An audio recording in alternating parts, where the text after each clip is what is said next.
સુંદર પિચાઈ 2004ની સાલમાં અમેરિકામાં એક સારી જોબની તલાશમાં હતા. એટલે he was like not in a very good powerful position that he is today. અત્યારે તો ગૂગલ અને આલ્ફાબેટ બધું એ ચલાવે છે એઝ અ સીઈઓ. એ વખતનો આ પ્રસંગ છે કે એમના કોઈ ફ્રેન્ડે એમને કહ્યું કે અમારી મેરેજ એનિવર્સરી છે, એટલે કમિંગ વીક વર્કિંગ ડે હતો, પણ સાંજે આપણે ડિનર છે તો તમારે આવવાનું છે. એટલે સુંદર પિચાઈને એમના ધર્મપત્નીને નિમંત્રણ હતું. સવારે ઘરેથી જોબ પર નીકળ્યા સુંદર પિચાઈ, એટલે એમણે એમના પત્નીને કહ્યું કે ઓફિસ આવર્સ એ પ્રમાણે છે, એટલે હું સીધો હોસ્ટના ઘરે પહોંચી જઈશ અને તું પણ ગાડી લઈને ઘરેથી પહોંચી જજે. સાંજે 7 વાગે ત્યાં ડિનર માટે બધાએ બેસવું એવો ટાઈમ નક્કી કરેલો. સુંદર પિચાઈ ઘરે એટલે ઓફિસ થી નીકળ્યા એ સમય પ્રમાણે, પણ એક્ઝિટ ચૂકી ગયા. ખ્યાલ ના રહ્યો, દ્વિધામાં હતા કે અહીંથી વળું કે આગળથી વળું. આમ ચિઠ્ઠીમાં લખેલું તો હતું એડ્રેસ, ટેક્સ્ટ મેસેજ તો હતો, પણ જે કંઈ થયું દ્વિધા થઈ, ચૂકી ગયા. પણ પછી તો ગોળ ગોળ ફરવાનું થયું, કારણ કે ત્યાં તો અમેરિકામાં બધી એક એક્ઝિટ ચૂકી ગયા એટલે તમારે 15 મિનિટે ને અડધો કલાક ને પોણો કલાકે થઈ જાય. You don't know. આમ કે પગ દેખાડીને તો તરત રિક્ષા વાળી નથી લેવાતી. એટલે આ બાજુ હોસ્ટ કે એમના પત્ની ફોન કરે કે વે આર યુ,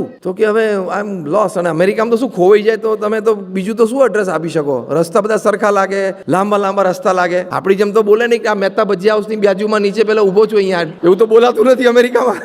લાંબા લાંબા રસ્તા હોય, ક્યાં જો ખબર જ ના પડે તમને. એટલે મૂંઝાયા અને પહોંચી ન શક્યા. વળી આ બાજુ સમય ને બીજા ગેસ નીકળ્યો એટલે બધા જમવા તો બેસી ગયા. એમના પત્ની વારે વારે ફોન કરે, કારણ કે એન્ઝાઇટીમાં આવી ગયા હતા. ઇટ વોઝ લાઈક એન એમ્બેરેસમેન્ટ કે બધા આવી ગયા ના કેમ ના પહોંચ્યા. જમવાનું પૂરું થઈ ગયું, બધી પ્લેઝન્ટરીઝ એક્સચેન્જ થઈ ગઈ, બધું થઈ ગયું. બધાને નીકળવાનો ટાઈમ થયો ત્યાં સુધી બિચારા સુંદર પિચાઈ તો આંટા જ મારતા હતા, પહોંચી જ ના શક્યા. બહુ લગભગ 9-1 વાગે પહોંચ્યા. બધા ગેસ નીકળી ગયેલા અને હોસ્ટે એમને વેલકમ કર્યા, ભેગા બેઠા, જમ્યા થોડું, પછી નીકળ્યા. ઘરે પહોંચ્યા એટલે એના પત્ની તો બહુ ખીજાણ અને કે તમારે સમય આવી જવું છે ને. કોઈને પણ ગુસ્સો આવે, સ્વાભાવિક છે, અને થોડા અકળાઈ જાય. પણ હવે સુંદર પિચાઈ સોરી કીધું, બધી વાત સાચી. હોસ્ટને કીધું, વાઈફને કીધું, ફેમિલી સોરી, પણ હવે શું થાય? રાત્રે સુવા ગયા ને સીધા attitude, positivity in adversity. What happen with me today might have happen with many people in the world today. Possible છે. It should not happen again with anybody. Attitude તમે જુઓ. એમણે શું નક્કી કર્યું? ફરી વખત આ ના જ થવું જોઈએ. મારી સાથે તો નહીં, પણ દુનિયામાં કોઈની સાથે ના થવું જોઈએ. પથારીમાંથી ઊભા થયા. એના વાઈફ કે ક્યાં જાવ છો? ઓફિસ જઉં છું. અત્યારે તો કે અત્યારે હું મારા વિચારો જ કંટ્રોલ નહીં કરી શકું, મને ઊંઘ જ નહીં આવે. Let me go to office and work. રસ્તામાંથી ફોન કરીને ટીમને come to office, come to office, come to office. એટલે બધા મૂંઝવણ કા રાત્રે બોસ તો ફોન આવ્યો છે, પણ હવે જવાનું તો છે. ત્યાં જઈને એમણે